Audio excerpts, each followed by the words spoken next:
Так, сиз азыр канчанчы жолу дарыланууга келип атасыз? 6-жол келишим. Жок, 6-чы эмес, мындай курс, бир курска. Бир курска экинчи курска келишиңиз, Так, сиздин диагнозуңуз көкүрөккө коюлган, Сол жакка, оң жакка? Сол жака. Сол жакка. Так, биринчи дарылануудан кийин эмнени сездиңиз? Биринчи дарылануудан кийин өзү мындай жеңил болдум. Ошондой эле бирок көкүрөгүм азыр кичинергени билинди. Демек, сиздин сол көкүрөгүңүз катуу болуп турган, Катуу турган.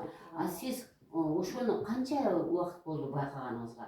Эмне ошо катуу болуп калганга чейин жүрө бердиңиз? Жүрө бергемде оорубаса эле жүрө бергем. Оорубаса эле эч нерсе болбойт. Бул эми чындыгында бул мындай айтканда кыргызчылык да.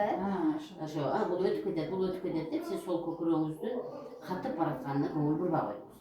Канча убакыттын ичинде ошо катып анан чоңоюп баштады? 1 жыл, 2 жыл, 6 ай?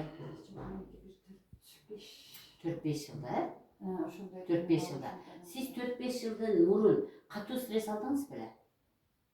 6 ай мурун ошо неме алдым да. 4-5 жылдан мурунураак катуу стресс алгансыз. Анан кийин бир байкаганыңызда мындай, эми чындыгында адамдар будайдай болуп катып баштаганда көңүл бурбайт. Бир өрүктүн данегиндей болгондо аны байкап баштайт. Ошондой болгон. Ал деген сразу өрүктүн данегиндей сразу чоңоюп кетпейт да. Бул эми без тамыр бар, без узел деп коет, без түйүлчөктөрү. Ошо кете турган нерселер кете албай, без түйүлчөктөн өзүндө калып калгандагы, анан биринчи будайдай болуп катып баштайт, андан чоңоюп атат. Адамдар ошо өрүктүн данегиндей болгондо анан кийин байкап калышат. Бул чоңоюп калыптыр анан бирок сиз тим койдуңуз, өзү кайтып кетет болушет деп көңүл бурбай койдуңуз. Анан 4-5 жылдын ичинде ал канчалык болуп чоңойду? Бир тооктун жумурткасындай чоңойдубу? Одон сал кичинерээк. Ошондой бираз кичинерээк болду, Анан ошондон кийин ооруп баштады. Ооругандан кийин ошондон анан кийин кыргыз анан ошондон аракет кылып анан окуй деп жөнөп баштадыңыз.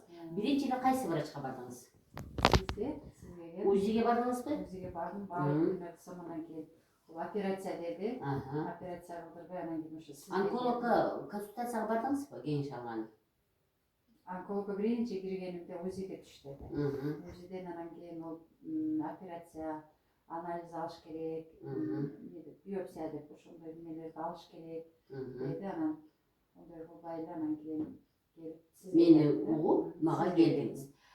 Канча убакыт болду ошо биринчи неме? 6 ай болдубу, 7 ай болдубу? Кайсы айда келдиңиз бизге? Декабрдын 20-сы келген. 20-сы декабрь келдиңиз, биздин леченияны алдыңыз дагы, чыктыңыз, бирок сиз улантып турдуңуз да, леченияны. Биз кел дегенде келип турдуңуз, эс ал дегенде эс алып турдуңуз.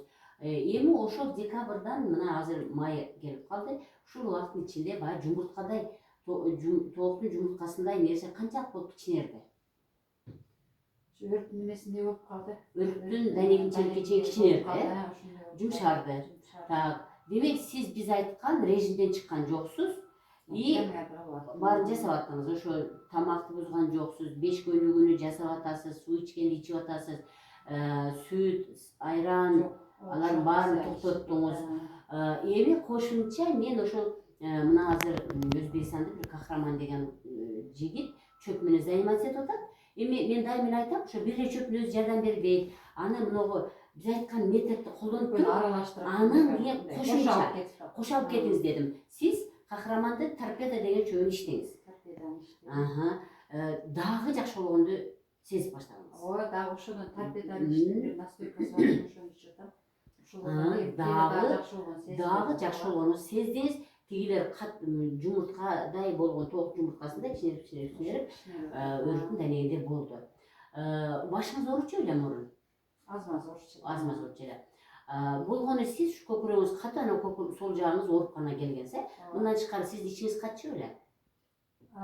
Анча-мынча катчу эле. Көп эмес, значит. Көп эмес, андай неме болду. Ичиңизге жел көп болчу беле? Жел болчу эле. Негизгиси, значит, ичиңиз катпаган менен ичиңизге жел болгон, Так, эми мына ушул мына сиздин азыр видеоңузду көрүп, бүт кыргызстандыктар ким көргөн болсо айтат да, кантип ушу чын эле ушундайбы деп. Сиз ушул абалга келиш үчүн эң биринчи адамга эмне керек экен?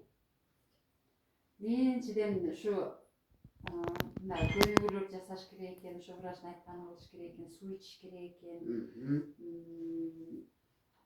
Birinçiden mesela şu 5 günün içinde su içiş керек eкен. Böyle su içiş керек eкен, odan keyin limfalarga massaj жасаш керек eкен.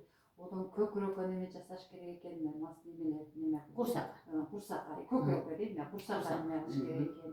Анан ушу немелерден тамак ичердин алдында, тамактан кийинки көнүгүүлөрдү жасаш керек экен. Тамактан эмнелерди жебедиңиз да кайталап коюңуз. Тамактан эми ушу сүт оокаттарды жебедим. Нелерди? Ундарды жебедим. Ундун ордуна эмнени жедиңиз? Гречкадан, сулунун, Горох, горох, чечевицадан эмне кылып жедиңиз? Ошолордон нан жасап жедим. Так, анан ушу чөптү сөзсүз кошуп ичтиңиз, эми мындай да биздин мусулмандар ушу тез эле жакшы болуп калсам деп ойлошот да. Жок. Мага башында эле сен айткан өзү, сиз айткансыз, сабыр керек бардыкка, секин кетет. Мына мен ушул видеону атайын чыгарып атам. Адамдар ойлойт, ушу бабайга барып эле 10 күн жатса эле баары жакшы болуп калат, анан чыккандан кийин үчүн жакшы болбойт деп. Дайыма мага чыккандан кийин адамдар үч түрдүү болот да. Бирөө абдан жакшы болдум дейт. Бирөө орто жакшы болдум дейт. Бирөө жакшы болбодум дейт. Сиздин оюңуз жакшы болбодум деген адам эмне үчүн жакшы болбошу мүмкүн, айтып бересизби? Жакшы болбошу эми ушу айткан немелерди кылбайт, диеталарды жакшы кармабайт, ошодон деп неме кылам да. Так, демек адам эң биринчи өзүнүн кайсы тамырларын тазалаш керек экен?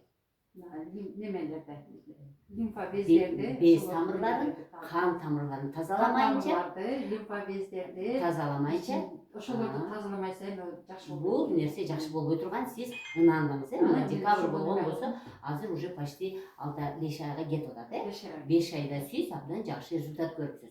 Мындай нерсе, урматтуу кыргызстандыктар, адам өзүн кое турчу, мен ушуга чейин чындыгында туура эмес тамактанып келипмин, мен ушуга чейин туура эмес жашап келипмин деп абдан катуу киришкен адам мынантип көкүрөккө эмне деп койду эле, сизге доброкачественный опухоль деп койду эле, же рак деп койду эле? Билбейм, доброкачественный ошондой. Ооба, мен азыр сизге ошо сиздин эми документиңизди жөнөтсөңүз, тартып туруп, ошо түйүнө, сиздин видеоңуздун түйүнө диагнозуңузду жазып коем.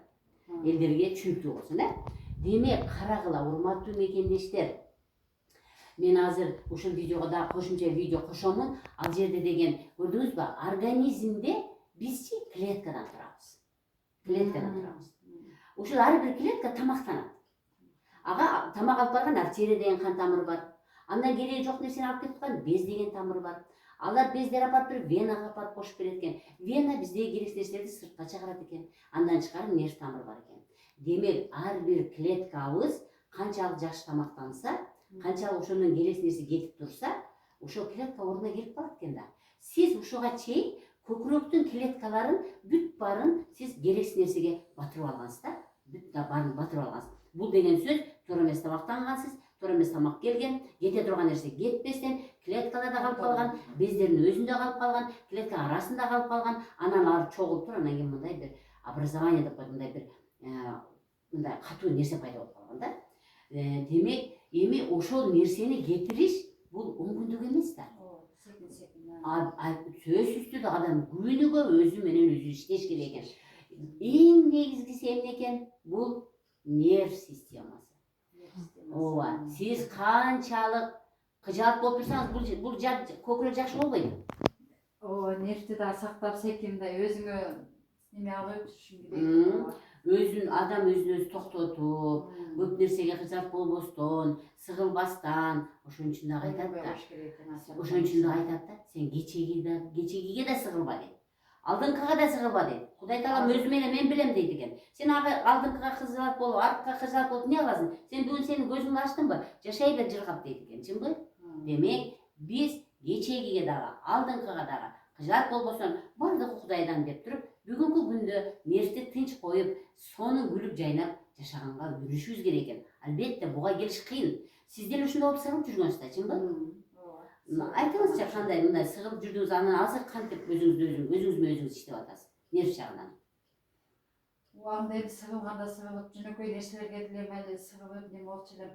ойлонуп bunu yumurtlatатын мындай айткан Сура берчи, бере берчи. өзүм сура берчү ошентип азыр эми мына мээге келгенден бери сизге келгенден бери ошол нерсени ойлонбой эле неме болчу эле болду ойлонбой эле койдум чындап элечи бир нерсе неме кылса деле болот да баардык нерсе деп ошентип калчу болдум чындап эле Орустар бекер айтпайт да, все, что делается, к лучшему дейт да. Эмне болуп аткан бул жакшы нерсеге дейт да. Демек Кудай Таалам ошондон бизди может сактап атат. Ошону кылганда может биз бир жамандык болуп калат элек, чынбы? Демек адам эч кандай сыгылбастан башыбызга түшкөн нерсеге каниет кылып, ошону кабыл алып, нерсти тынч коюш керек экен, э? Так, эми дагы улантабыз. Мына сиз азыр экинчи леченияга дарыланууга келдиңиз. Толук курс лечение аласыз. Мына бүгүн обход болот, көрөбүз. Мындан кийин дагы кел дегенде келип турасыз. Себеби эми өрүктөйдү дагы, өрүктөй чоңойтканды анда кичинекей жок кылышыбыз керек. Так, урматтуу мекендештер, эң негизгиси 70% адамдын өзүнө байланыштуу да. Мен доктор Бапаева натуралдык ыкманы силерге үйрөтүп гана коет экен. Чынбы? Натуралдык нерсени үйрөтүп гана коет экен дагы.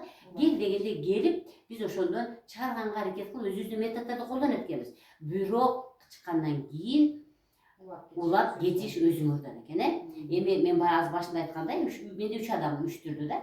Абдан сонун аткаргандар чындыгында мында оорудан унутуп, баардык нерсени каниет кылып кабыл алып, ушул оорудан чыгып кеткендер. Толтура сахардан чыгып кеткендер бар, астмадан чыгып кеткендер бар, сизге окшоп доброкачественный опухоль койгондордон чыгып кеткендер бар. Орто жакшы болдум дегендер жарымын жасаса, жарымын жасабайт. Вообще мен жакшы болбой атам, Папаева мен сизге жакшы болбой атам дегендерди мен дайым айтам да, келиңиз, кана отуруңузчу деп. Отургузуп карасам, эчтекен жасаган эмес болот. 10 күндөн кийин чыгат дагы мурункундай эле тамактанып, мурункудай нервничтеп, мурункудай түйшүктүн күйү көйгөй менен жүрө берген адамдар эч качан оорудан жакшы болбогонун мен практикадан көрүп атам. Сиз буга ынандыңызбы? Так, демек, урматтуу мекендештер, жакшы болуш аста-аста, жаман болуш өтө аста. Бардыгыңыздарга мен каниет каалап кетет элем. Туура тамактануу, туура суу ичүү, Бапаева көрсөткөн 5 өнүгүүнү унутпай жасап, ага кошуп тамактар, ага кошуп суулар, ага кошуп чөп ичип жүрсөңүздөр, өзүңүздөрдүн ден соолугуңуздар чың болоруна биз кепилдик айта алабыз.